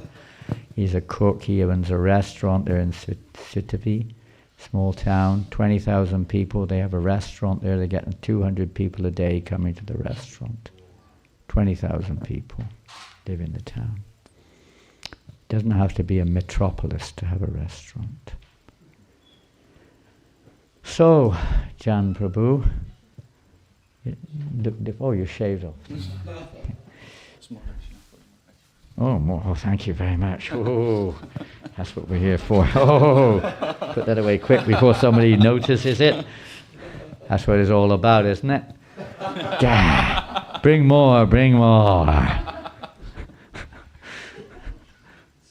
So, Jan Prabhu, what are the 4 regulated principles? No meat eating, no hazard, no eating. No what? No hazard. Hazard? No. Hazard? Gambling. Gambling, okay. No intoxication, no illicit sex. No illicit sex. Illicit sex. Good. Okay. And how many rounds a day? Minimum 16 rounds. 16, wonderful. I hope your wife is watching us now. I don't know if she's online. I hope so. Yeah. Her name is Bhagavati Devi Dasi, by the way. Very wonderful devotees, both of them. And all the devotees there are wonderful. So again, privileged on behalf of Srila Prabhupada and our Parampara to take this responsibility and to offer you initiation into this Gaudiya Vaishnava line. It helps us to become humbled, servant of the servant. And it's kind of a funny thing today, the names are all related to event, place, or present name. So, your name, oh, the fire's already blazing over there. Your name is Jan. Jan.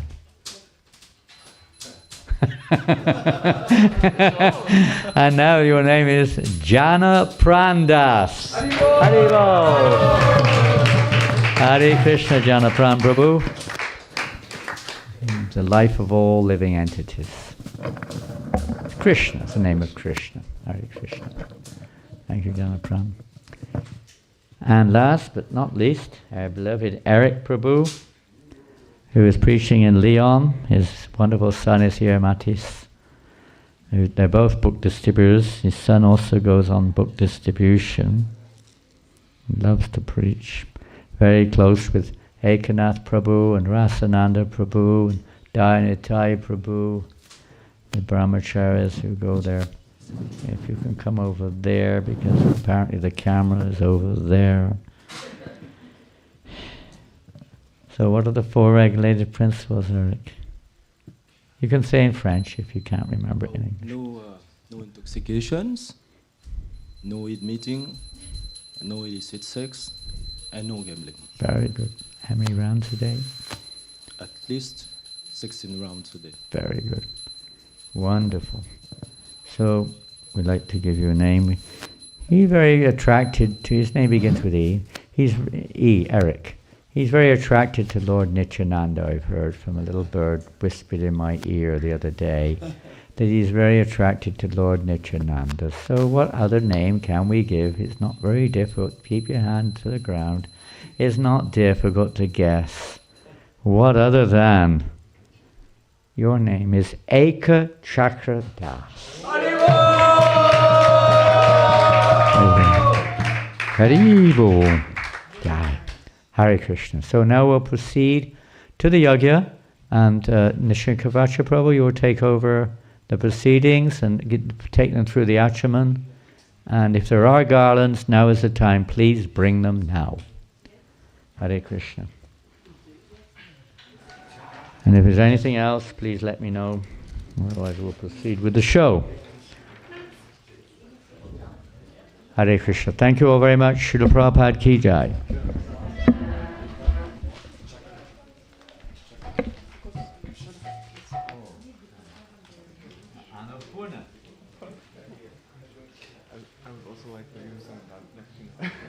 There are two other devotees who are sitting in the yajna. Please make space, arrange them as best as they can. You have to sit over there with the yajna too, Kalyan. And Rasananda Prabhu also, if they're already initiated, or they haven't sat in on the yajna. Rasananda Prabhu is a disciple of Yadunanda Maharaj from Spain. And Kali Krishna Prabhu is initiated by me. And we need to have a very nice little kirtan party, maybe back here, very quiet kirtan or whatever throughout the yajna. Narayani can sing? Yeah, anyone can sing, as long as it's sweet. And if anyone has, we don't need, but if anyone has some shastra, you can sit in different corners and read Prabhupada's books quietly during the yajna. This is how we used to do it during Prabhupada's time, just repeating what we always did. Someone can arrange the books. Oh, can you carry this over there?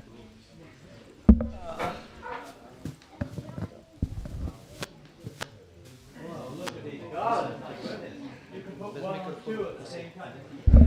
They go around all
Krishna Krishna Hare Hare Hare Rama Hare Rama Rama Rama Hare Hare Hare Krishna Hare Krishna Krishna Krishna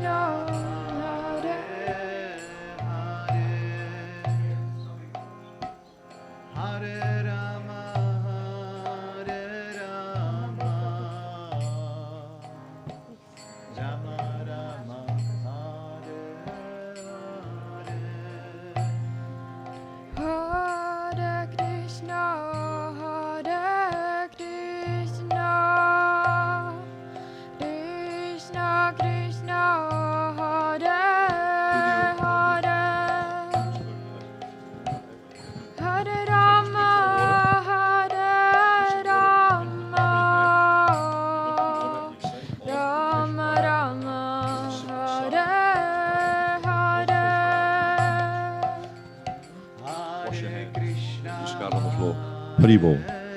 Okay. Take another spoonful of water. Pour it into your right hand.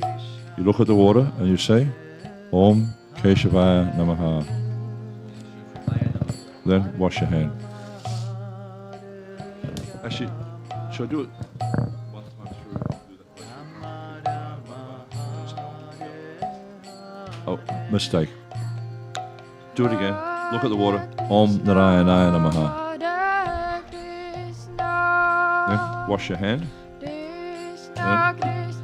again, look at water in your hand. Look at the water. Say Om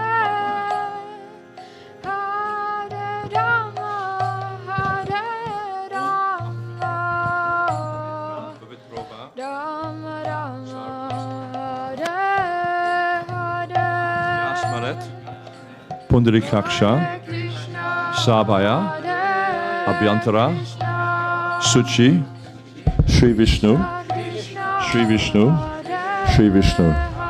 This mantra essentially means, if you're pure or impure, whether you're impure inside or outside, if you simply remember Pundarikaksha, the lotus-eyed Lord, then you become purified both within and without.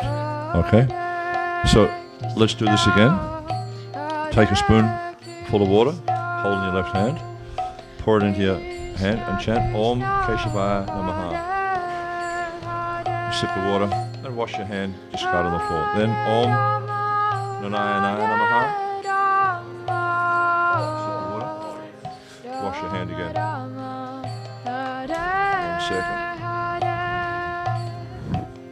Then again, Om Madhavaya Namaha. Sip the water, wash your hand. Okay.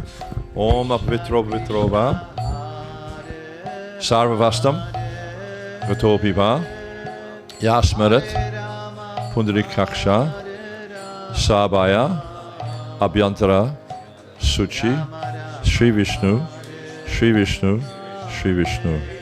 So last time, Om Keshavaya Namaha. Then sip the water.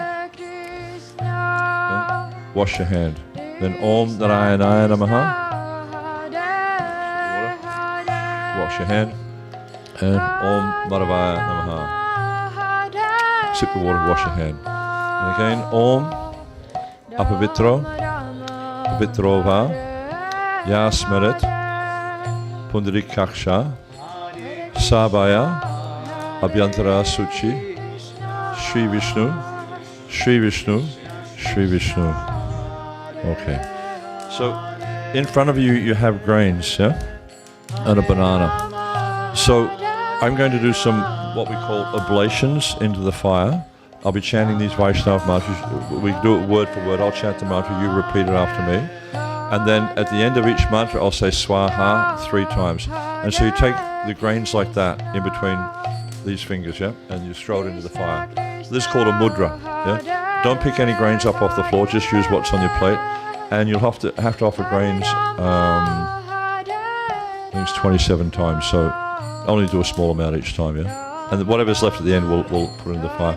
But also at the end, I'll have you put the banana and the grains, the remaining grains in the fire. Don't put the plates into the fire, yeah? Because the fire is the mouth of Vishnu, and he doesn't eat paper plates, okay? He eats grains. Okay, so glasses. Huh? That's okay. I mean, I can have the wood over there if it's orange. Just, but you need to keep it low. Yeah? Because you don't want to blacken the roof, you know?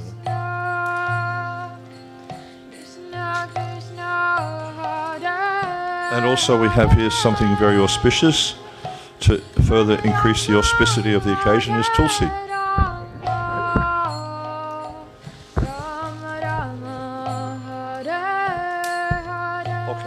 So please repeat after me.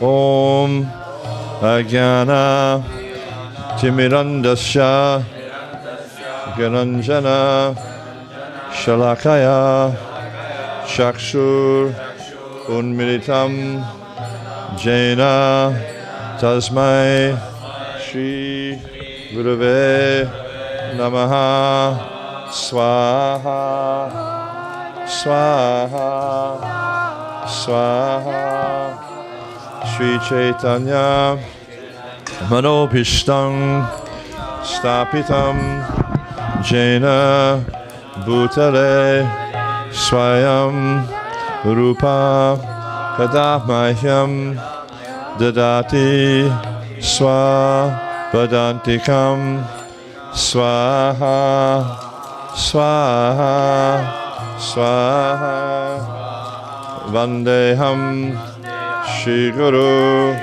Shri Jutapada Kamalam Shri Gurun Vaishnavangscha Shri Rupam Sagrajatam Sahagana Raganatanvitang Tang Sajivam Sadvaitam Savadutam Parijana Saitam Krishna Chaitanya Devam Sri Radha Krishna Padam Sahagana Lalita Shri Vishakanvitangscha Swaha Swaha Swaha Namo Vishnu Padaya Krishna Prasthaya Bhutale Srimate Bhakti Vedanta Swamin Iti Namine Swaha Swaha Swaha. Oh, actually, you have the same pranam? You have the same pranam? Okay, so yeah, okay. Huh? And his is the same?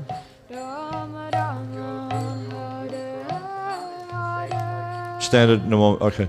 Namo Vishnu Padaya Krishna Prasthaya Bhutale Srimate Janananda Goswami Iti Namine Swaha Swaha Swaha Namo Om Vishnu Padaya Krishna Prasthaya Bhutale Srimate Yadananda Swamin Iti Namine Swaha Swaha Swaha Namo Om Vishnu Padaya Krishna Prasthaya Bhutale Srimate Bhakti Vedanta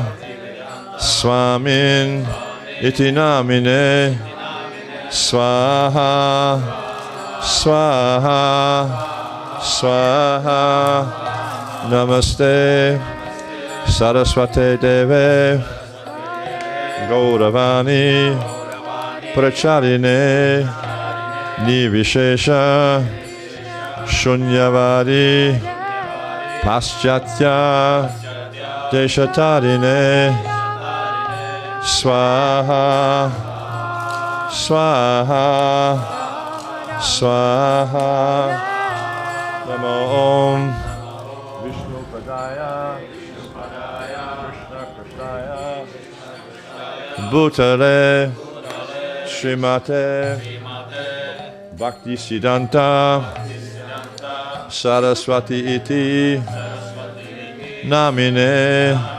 Swaha Swaha Swaha Shri Bhashabhanavi Devi Daitaya Kripabdaye Krishna Sambandha Vijnana Daine Prabhave Namaha Swaha Swaha Swaha Madhujojvala Premadya Sri Rupanuga Bhaktida Sri Gora Karuna Shakti Vigrahaya Namostute Swaha Swaha, Swaha,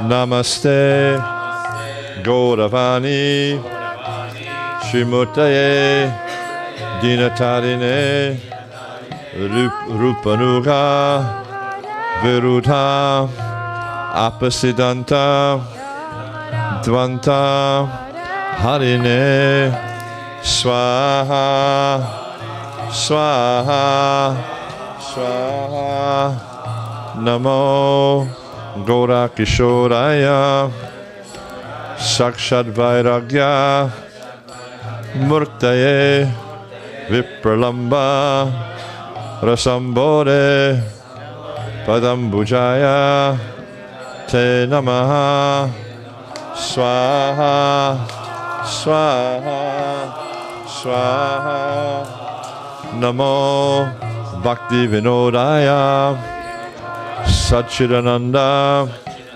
Namine, Gaura Shakti, Sarupaya, Rupanuga, Varayate, Swaha, Swaha, Swaha, Gaura Virbhava, Bhumestvam, Nirdishta, Sajjana Priya, Vaishnava Sarvabhoma, Sri Jagannathaya, Te Namaha, Swaha, Swaha, Swaha, Vanchakalpa, Tarubhyascha, Kripa Sindhu, Vya Evacha, Patitanam, Pavanebhyo, Vaishnavebhyo, Namo Namah,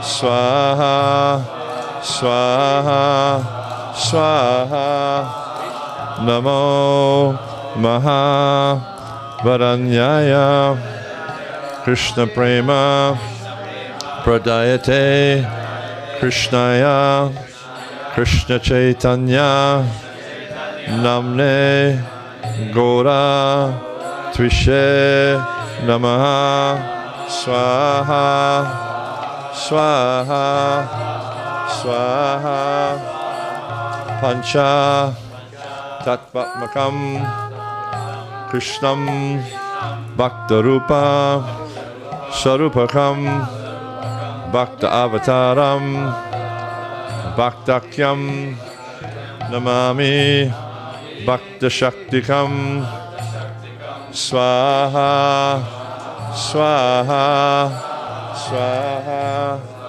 Hey Krishna, Karuna Sindhu, Dinabandhu, Jagatpate, Gopesha, Gopika Kanta, Radha Kanta, Namostute, Swaha, Swaha, Swaha, Jayatam, Surato, Pango, Mama, Manda, Mate, Gati, Matsavasva, Padambojo, Radha, Madana Mohano, Swaha, Swaha, Swaha, Divyad, Vrindaranya, Kalpadrumada, Srimad Ratnagara, Singhasanastau, Srimad Radha, Srila Govinda Devo, Prastalibi, Sevyamano, Smarami, Swaha, Swaha, Swaha, Sriman Rasarambi, Vangsivata, Tatastita, Karshan Venu, Svanaya Gopi, Gopinata, Shriyastuna, Swaha, Swaha, Swaha, Tapta Kanchana, Gaurangi Radhe Vrindavaneshwari Vrishabhanu Sutta Devi Pranamami Hari Priye Swaha Swaha Swaha. Jai Shri Krishna Chaitanya Prabhu Nityananda Shri Advaita Gadadhara Shri Vasari Gaura Bhakta Vrinda Swaha Swaha Swaha. Hare Krishna Hare Krishna Krishna Krishna Hare Hare Hare Rama Hare Rama Rama Rama Hare Hare. Swaha Swaha Swaha.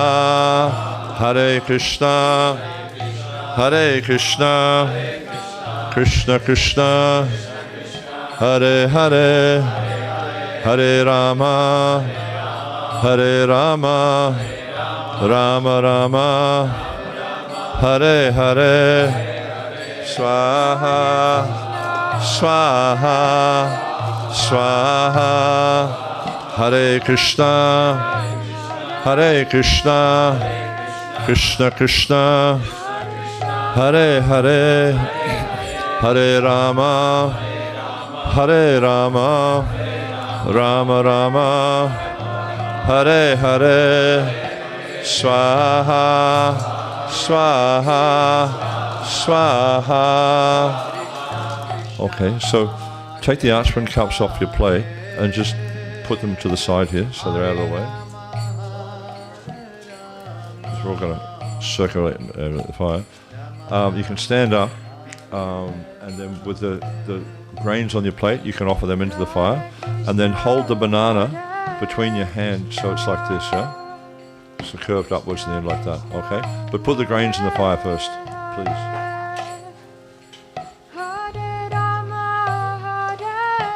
Yeah, put all the grains, not the plates.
Krishna Prasadata, Yat Kitchen Devaitam Tatasta Prasadam, Sri Krishna Smaram Kanami.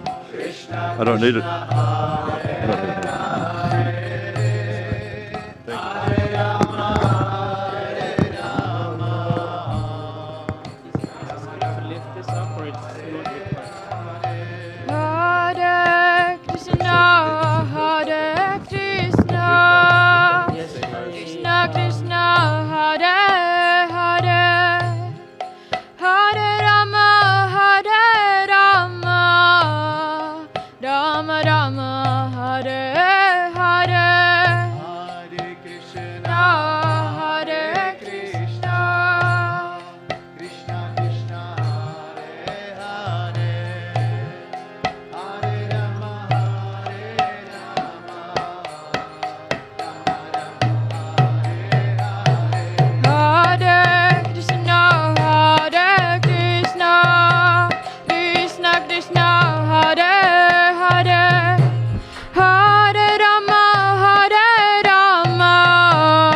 Krishna, Hare Hare, Hare Rama,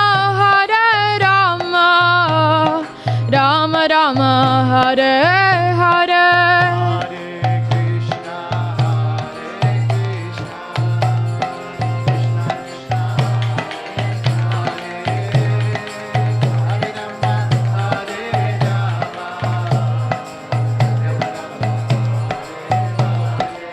Hare Krishna, Krishna Krishna, Hare Hare, Hare Rama, Rama Rama, Hare Hare. Krishna, Hare Krishna, Krishna Krishna, Hare Hare, Hare Rama, Rama Rama,